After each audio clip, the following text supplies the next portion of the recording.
আজকের বাংলা সংবাদে আপনাদের স্বাগতম। শুরুতেই থাকছে সংবাদ শিরোনাম, এরপর থাকছে বিস্তারিত।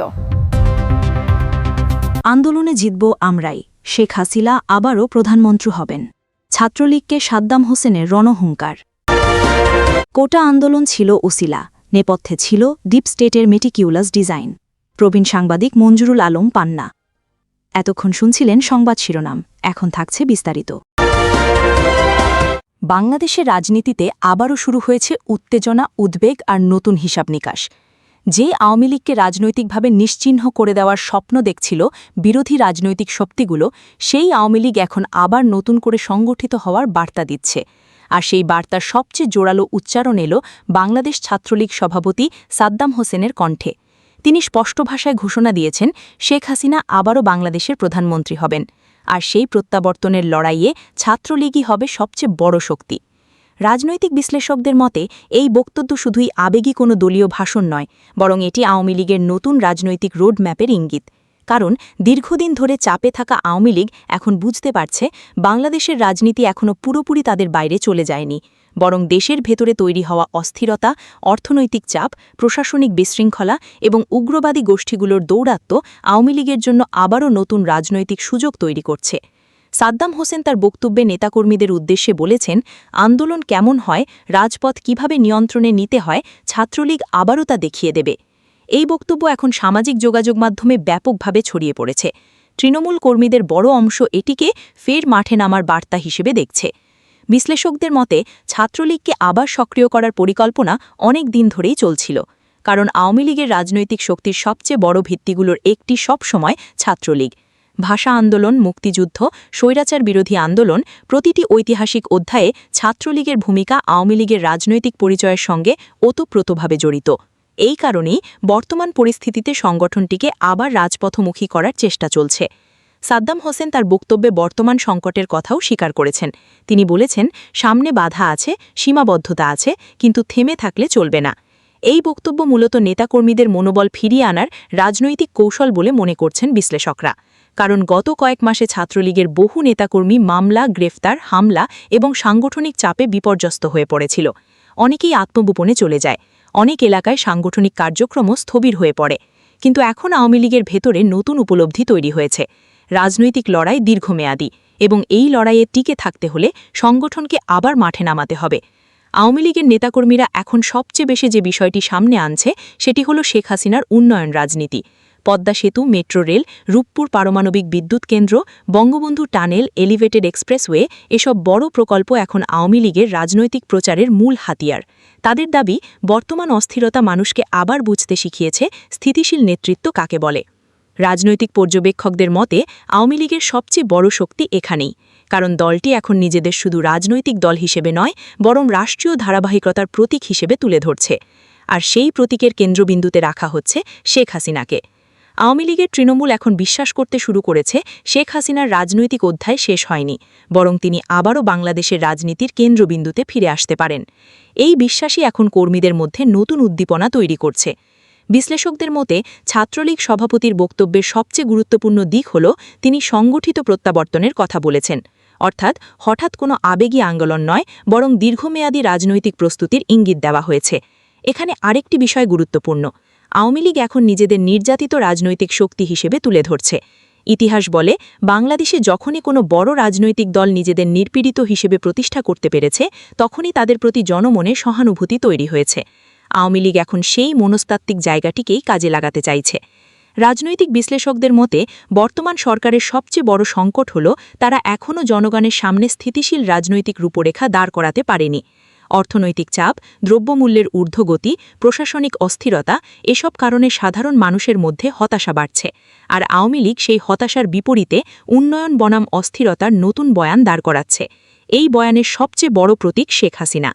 ছাত্রলীগের ভেতরেও এখন নতুন করে সাংগঠনিক পুনর্গঠনের আলোচনা চলছে। বিশেষ করে ক্যাম্পাস ভিত্তিক রাজনীতি ছাড়িয়ে রাজপথমুখী রাজনৈতিক কার্যক্রম বাড়ানোর কথা বলা হচ্ছে।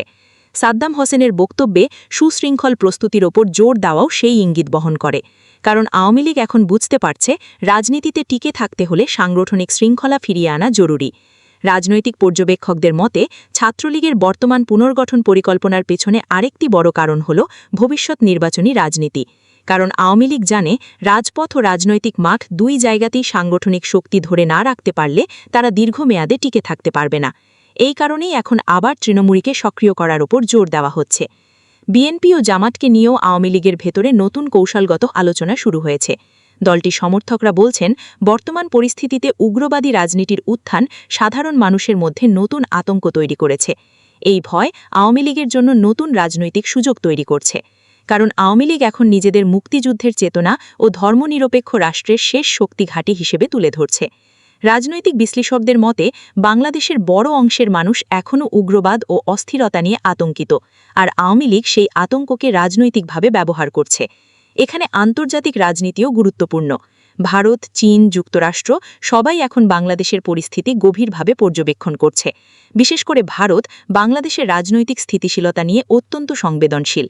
সীমান্ত নিরাপত্তা, আঞ্চলিক বাণিজ্য ও উগ্রবাদ মোকাবিলার কারণে বাংলাদেশ ভারতের জন্য কৌশলগতভাবে গুরুত্বপূর্ণ। এই বাস্তবতায় আওয়ামী লীগ এখনও আন্তর্জাতিক অঙ্গনে পুরোপুরি বিচ্ছিন্ন হয়নি বলেই মনে করছেন বিশ্লেষকরা। শেখ হাসিনার সম্ভাব্য প্রত্যাবর্তন নিয়েও এখন নতুন করে আলোচনা শুরু হয়েছে। আওয়ামী লীগের ভেতরে বিশ্বাস তৈরি হয়েছে রাজনৈতিক সমীকরণ দ্রুত বদলাতে পারে। আর সেই কারণেই এখন প্রতিটি বক্তব্য, প্রতিটি কর্মসূচি এবং প্রতিটি রাজনৈতিক বার্তার কেন্দ্রে রাখা হচ্ছে শেখ হাসিনাকে। ছাত্রলীগ সভাপতির বক্তব্য সেই কৌশলকেই আরও স্পষ্ট করেছে। তিনি কার্যত জানিয়ে দিয়েছেন, আওয়ামী লীগ অশ্বতমর্পণ করেনি, ছাত্রলীগ ভেঙে পড়েনি, আর শেখ হাসিনার রাজনৈতিক অধ্যায়ও শেষ হয়নি, বরং নতুন লড়াইয়ের প্রস্তুতি শুরু হয়ে গেছে। বাংলাদেশের রাজনীতি এখন আবার নতুন মোড়ে দাঁড়িয়ে। সামনে কি হবে তা সময়ই বলে দেবে, কিন্তু একটি বিষয় এখন পরিষ্কার, যারা ভেবেছিল আওয়ামী লীগ ইতিহাস হয়ে গেছে তারা হয়তো খুব দ্রুতই নতুন বাস্তবতার মুখোমুখি হতে যাচ্ছে। বাংলাদেশের সাম্প্রতিক রাজনৈতিক পটপরিবর্তন এবং শেখ হাসিনা সরকারের পতন কেবল একটি আকস্মিক ছাত্র আন্দোলন ছিল না, বরং এর পেছনে ছিল এক সুগভীর ও সূক্ষ্ম পরিকল্পনা। এমন চাঞ্চল্যকর দাবি করেছেন জ্যেষ্ঠ সাংবাদিক ও রাজনৈতিক বিশ্লেষক মঞ্জুরুল আলম পান্না। তার মতে, কোটা সংস্কার আন্দোলনকে পুঁজি করে ডিপ স্টেটের একটি অত্যন্ত সুপরিকল্পিত বা মেটিকিউলাস ডিজাইনের মাধ্যমেই এই পতন নিশ্চিত করা হয়েছিল। কোটা আন্দোলন ও নেপথ্যের কারিগর মঞ্জুরুল আলম পান্না তার বিশ্লেষণে উল্লেখ করেন, কোটা সংস্কার আন্দোলন একটি যৌক্তিক ও সাধারণ দাবি নিয়ে শুরু হলেও খুব দ্রুতই তা নিয়ন্ত্রণের বাইরে চলে যায়।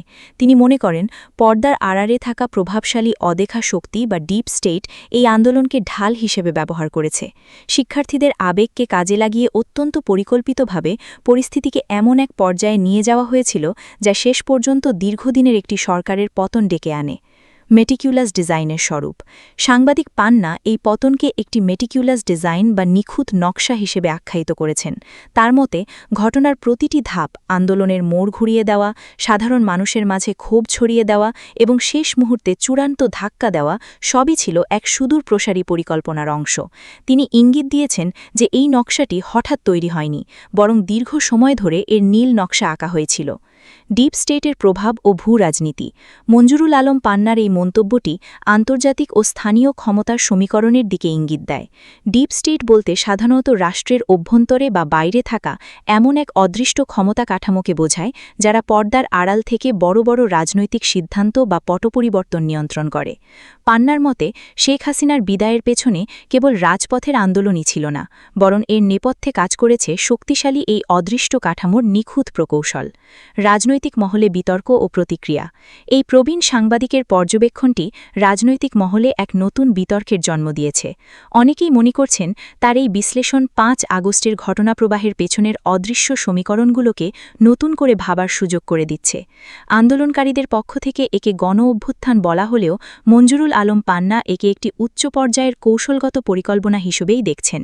উপসংহার: মঞ্জুরুল আলম পান্নার এই বিস্ফোরক মন্তব্যটি এটাই প্রমাণ করে যে বাংলাদেশের বর্তমান রাজনৈতিক পরিস্থিতির গভীরে এমন অনেক সত্য লুকিয়ে আছে যা সময়ের সাথে সাথে উন্মোচিত হতে পারে। কোটা আন্দোলন ও ডিপ স্টেটের এই মেলবন্ধন আগামী দিনের রাজনৈতিক ইতিহাসে এক অত্যন্ত গুরুত্বপূর্ণ আলোচনার বিষয় হয়ে থাকবে।